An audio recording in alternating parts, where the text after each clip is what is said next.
Hey, Dad. Hi, how are you this evening? Good. Hey, welcome to the podcast to everybody watching online. Yeah, we're Um, glad you joined us this evening. We got a great topic. We always have a great topic, don't we? We have yeah, great this one, topics. this Hopefully, one I we think is have something good to say about them. hopefully, Good I think this topic's a good one's start. this one's gonna be pretty relevant to everybody. So I remember a few years ago, I got really burned by this pastor that No, was, really? yeah, I was working with, and I remember coming to you. I was like, Dad, I've been really hurt by the church, and you normally compassionate. You I said. take a number, get in line. You want to compare scars? Something like that, probably. No, I'm sure I was much I kinder think than you that. I yeah, I just think you think said those things. welcome to the club. Now you're ready to be Well, serving in the church. I was like, what are you saying? You're saying everybody that hangs out in the church at some point is going to get hurt? yeah, I'm afraid that's the case. And I started thinking about it. I'm like, even Jesus got hurt by the church. And hurt a whole lot more than you or I will ever probably get hurt. Yes, Yeah, definitely. that pastor was not able to crucify me, but I think we've all been hurt Yeah, at some point by the church. And even people, I know a lot of people that say, well, I love God, I love Jesus, but yeah, man, those church people, they're the worst.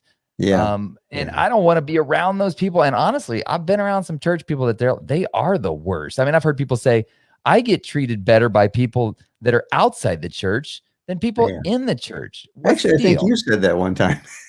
Oh, maybe that was me. I think that was you, yes. So what's your take on it, Dad?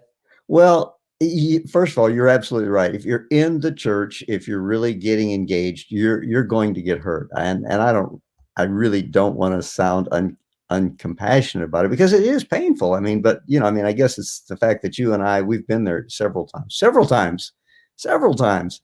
And it seems like each one gets more painful than the last. So I understand what that's like. I mean, we really do. We understand that. And so we don't want to make light of it. But I think we do need to understand a couple of things. The idea where you're saying that, well, people in the world treat me better than people in the church. A lot of that has to do with when you get in the church, you're really exchanging life. You're living life. If you're really involved in the church, you are exchanging life with people. And I use this example. You've probably heard me. I'm sure you've heard me before say, if you dance with someone close enough and long enough, especially if you're an amateur, you're going to get your toes stepped on, but you're going to step on some toes too. And so your choice is you either go sit in the corner and be a little wallflower and sit the dance out, or you just get back in and, do the Calvin and Hobbes thing, just dance around and step on toes and do whatever and get your toes stepped on, but just get back in there and keep dancing. And that's a good point. If you're an amateur, and honestly, we're all amateurs. I think at Yeah. churches we think, oh well, he's a pastor, he should know better. He's No, an amateur, man. we're They're all all, still learning. Yeah. yeah. We're That's an just important thing learning to what it means realize. to be a disciple of Jesus Christ. And so we all make mistakes. And, I found when you're in a position of leadership, no pastor, well, I shouldn't say that. When I pastored, let me put it this way, I didn't want to hurt anybody, but there are decisions that have to be made. And there were times when, well, if I make this decision, this person's going to get hurt. If I make that decision, this person's going to get hurt. If I make no decision, everybody gets hurt. And Yeah. so sometimes just in leadership, you've got to make decisions that aren't popular. And so somebody's going to get hurt. And so you have to kind of realize sometimes that you're going to get hurt, but so did Jesus. And if it happened to him, he said, if they treat me this way, then don't you be expect to be treated better than how they treat me. And so because he did live a perfect life. Sometimes our hurts are self-inflicted. We do stupid things and then we get rebuked for it. And we think, oh, they're just being mean to me. No, they're really trying to help you. Wounds of a friend, right? I think that's a key distinguisher too, because a lot of times I talk to people and they say that, "Oh, I really got hurt by somebody. They judged me at that church." And really, Yeah. when it comes down to what it is that they saw that you were living short of what they knew the potential was in you. And they Yeah. felt like they had the relationship with you. That wounds from a friend can be trusted, but an enemy multiplies kisses. You've got a good friend when they're willing to tell you what you don't want to hear. And a lot of times what I hear from people that were hurt by the church, and I've claimed this sometimes, and I realize actually I needed what that person said to me, is they're saying, no, no, no, you're living way short of what your potential is. And we say, oh, I feel judged. Why aren't you accepting me the way I am? But Yeah. really, sometimes it's a sign of love that someone is saying, you've got so much more in you than the way you're living right now. And you can step it up and be more than that. But we often walk away going, "Ah, they didn't accept me the way I was," and say, well, maybe it's a sign they actually loved you for what you could, like where you were, but they saw what you could be and they loved you so much they didn't want you to stay there. I think that's one of the key factors to recognize too, is sometimes we've been hurt by the church, but really it's you felt judged when it was somebody calling out greatness in you. Right, yeah. Or pointing out an area where you are doing something that's self-destructive, and they're just trying to really help you. And you know, it really does take a tremendous amount of love to confront somebody, Mm, because most of us are healthy enough that we don't like confrontation. You know, somebody told me one time that the opposite of love is not hate. The opposite of love is apathy.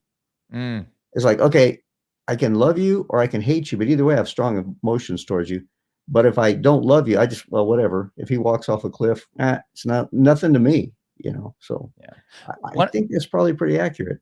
one of the things I've noticed too is some of the people that have been hurt the worst by the church are actually people in ministry or church leaders. Oh yeah, Because one of the challenges, and I think people don't realize this, is when you get fired from a church or cut loose from a church, it's a double whammy for you because not only do you lose your job, you right. also lose your family, community family. And many And times you have to leave the community, the whole town. You got to uproot your family. You've got to move. That means schools for kids. It's really an upheaval.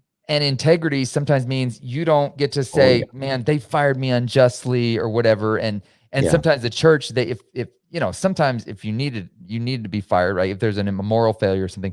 But a lot of times I've seen people that have just been, the church changes directions, a new pastor, and says, hey, you don't fit in here anymore. And everybody's like, what did he do? What did he do? And you don't get anybody to defend you and you feel all alone. That's the hard yeah, part, is when you get cut off and the church people in the church are like, are we allowed to call him and or her and check in what yeah, happened? And you end up feeling really alone when you've been working at a church because you've lost your community. And I've seen pastors that, I mean, they really been hurt by the church, which consequently makes them sometimes on edge if they haven't walked through their own forgiveness. But yeah. it's a double whammy, I think, for Yeah. pastors. Yeah, we had a situation like that, you know, and of course, I mean, these are people we've ministered to for over a decade. And, you know, you wanted to call them, but we could not because Mhm. what's the first question that's going to come up? Well, what happened? What really And happened? we're not going to lie, but it doesn't do anybody any good to tell the truth, you know, either. Maybe it'd make me feel good. Well, this is what happened, you know, but that just brings more hurt to more people. And you don't want to leave a bunch of bloody bodies in the wake, you know. Mhm. I always think of David when Absalom was rising up against him, and he could have marshaled the troops and he could have fought, but he said, you know, if I do that, there's going to be a lot of death here in Jerusalem. I'm just going to leave.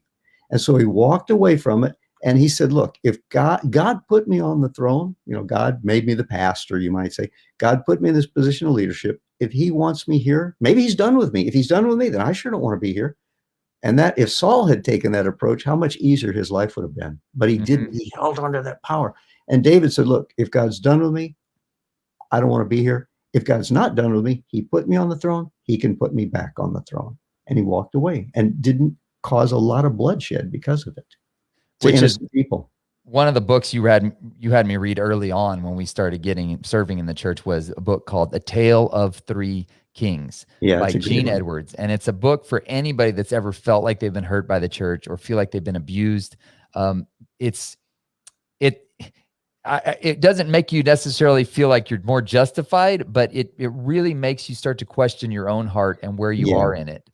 And I would recommend it. Tale of Three Kings, Gene Edwards. I heard Andy Stanley recommend it. Anybody that's been in ministry for a while has probably needed to read that yeah. because it's about that. So, closing thoughts. You're sitting here right now saying, I don't, it's a great time to not go back to church because of COVID. Those people are Yeah. mean. I don't like those people. It's a lot easier to watch them from a TV screen.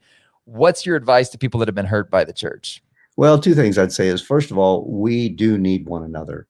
You know, just like your body, or just like a coal in a fire, you know, if you take a coal out of the barbecue pit, if you pick a coal out, the rest of the fire is gonna stay glowing hot. Now that coal over there may be hot, and so many times when you're disconnected from the church, you think, "Well, I'm still okay. I'm doing great." Yeah, you're still glowing, you're still warm, you're not lost because you didn't go to church 5 weeks in a row. But you know what? The cooling down is so slow. It's the old frog in the kettle in reverse type of a thing Mm-hmm. that you don't even notice how distant you're getting from the Lord because he never intended for this to be an individual walk with him. You know, this me and Jesus got my own thing going. That's a country song. It's not biblical. It's not biblical at all. Okay. Yeah.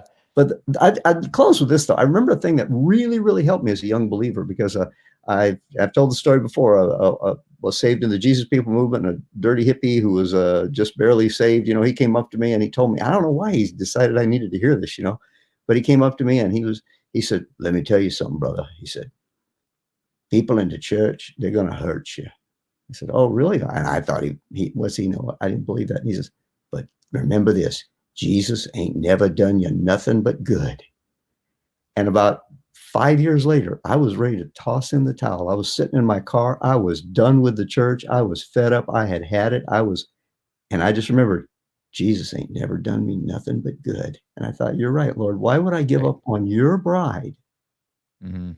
Because there's a few jerks in the church. And who knows? Maybe I'm the biggest one of them all.